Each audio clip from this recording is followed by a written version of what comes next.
Hello friends, आप सभी का मेरे यूट्यूब चैनल पर स्वागत है। आज मैं आपको तुलसी विवाह की पौराणिक व्रत कथा सुनाऊंगी। तुलसी विवाह देवउठनी एकादशी को भी करवाया जाता है। कुछ लोग उसके अगले दिन द्वादशी तिथि को भी तुलसी विवाह करवाते हैं। तुलसी विवाह की पूजा में व्रत कथा को पढ़ने का विशेष महत्व होता है। आइए आपको बताते हैं कि तुलसी विवाह की संपूर्ण जो कथा है वो विस्तार से।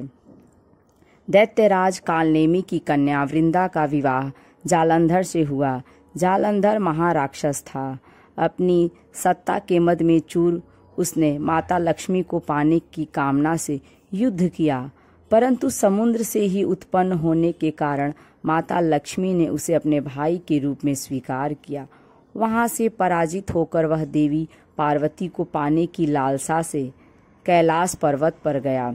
भगवान देवादिदेव शिव का ही रूप धरकर माता पार्वती के समीप गया, परंतु मां ने अपने योग बल से उसे तुरंत पहचान लिया तथा वहां से अंतर्ध्यान हो गईं। देवी पार्वती ने क्रुद्ध होकर सारा वृत्तांत भगवान विष्णु को सुनाया। जालंधर की पत्नी वृंदा अत्यंत ही पतिव्रता स्त्री थी।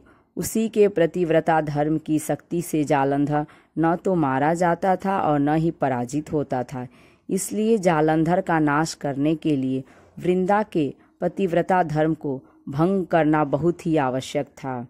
इसी कारण भगवान विष्णु ऋषि का वेश धारण कर वन में जा पहुँचे, जहाँ वृंदा अकेली भ्रमण कर रही थी।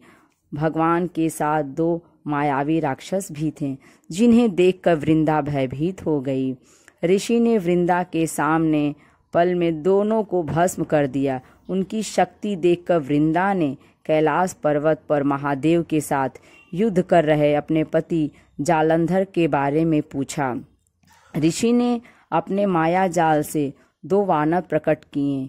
एक वानर के हाथ में जालंधर का सिर था तथा दूसरे के हाथ में धड़। अपने पति की यह दशा देखकर वृंदा मूर्छित होकर गिर पड़ी। होश में आने पर उन्होंने ऋषि रूपी भगवान से विनती की कि वह उसके पति को जीवित करें। भगवान ने अपनी माया से पुनः जालंधर का सिर धड़ से जोड़ दिया और स्वयं भी वह उसी शरीर में प्रवेश कर गए। वृंदा को इस छल का तनिक भी आभास न हुआ। जालंधर बने भगवान के साथ वृंदा पतिव्रता का व्यवहार करने लगी, जिससे उसका सतीत्व भंग हो गया। ऐसा होते ही वृंदा का पति जालंधर युद्ध में हार गया।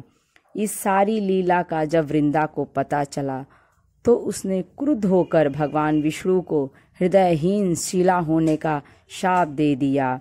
अपने भक्त के शाप को भगवान विष्णु ने स्वीकार किया और शालिग्राम पत्थर बन गए। सृष्टि के पालनकर्ता के पत्थर बन जाने से ब्रह्मांड में असंतुलन की स्थिति हो गई। यह देखकर सभी देवी देवताओं ने वृंदा से प्रार्थना की कि वह भगवान विष्णु को शाप से मुक्त कर दें। वृंदा ने भगवान विष्णु को शाप मुक्त कर स्वयं आत्मदाह कर लिया। जहाँ वृंदा भस्म हुई वहाँ तुलसी का पौधा उग गया। भगवान विष्णु ने वृंदा से कहा, हे वृंदा, तुम अपने सतीत्व के कारण मुझे लक्ष्मी से भी अधिक प्रिय हो गई हो। अब तुम तुलसी के रूप में सदा मेरे साथ रहोगी। जो मनुष्य भी मेरे शालिग्राम रूप के साथ तुलसी का विवाह करेगा, उसे इस लोक और परलोक में विपुल यश प्राप्त होगा। ऐसी मान्यता है कि जिस घर में तुलसी होती है वहाँ यम के दूत भी असमय नहीं आ सकते।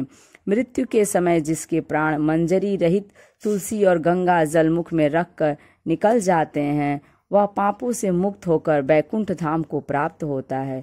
जो मनुष्य तुलसी व आंवले की छाया में अपने पितरों का श्राद्ध करता है, उसके पितर मोक्ष को प्राप्त हो जाते हैं।